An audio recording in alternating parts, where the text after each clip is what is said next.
Hi, ಇವತ್ತು ಬೇಸನ್ ಹಲ್ವ ಮಾಡೋಣ. ಬೇಕಾಗಿರೋ ಸಾಮಗ್ರಿಗಳು: ಸಕ್ಕರೆ 1 ಬೌಲು, ಕಡಲೆ ಹಿಟ್ಟು 1 ಬೌಲು, ಅರ್ಧ ಬೌಲ್ ನೀರು, ಹಾಗೆಯೇ 4 ಸ್ಪೂನ್ ತುಪ್ಪ. ಒಂದು ಬಾಣಲೆಗೆ ಮೊದಲು 4 ಸ್ಪೂನ್ ತುಪ್ಪನ ಹಾಕ್ಕೊಂಡು ಸ್ವಲ್ಪ ಬಿಸಿ ಆಗ್ತಾ ಇದ್ದಾಗೇ ಕಡಲೆ ಹಿಟ್ಟನ್ನು ಹಾಕಬೇಕು.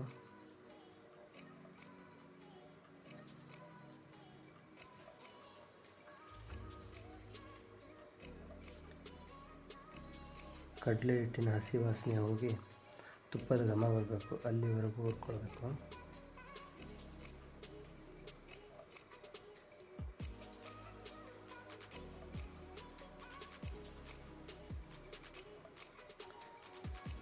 ಗೊತ್ತಾಗುತ್ತೆ, ಇಷ್ಟು ಡ್ರೈ ಇರೋದು ಸ್ವಲ್ಪ ತೆಳ್ಳಗಾಗುತ್ತೆ ಹೀಟ್ ಆಗ್ತಾ ಹೋದಾಗೆ.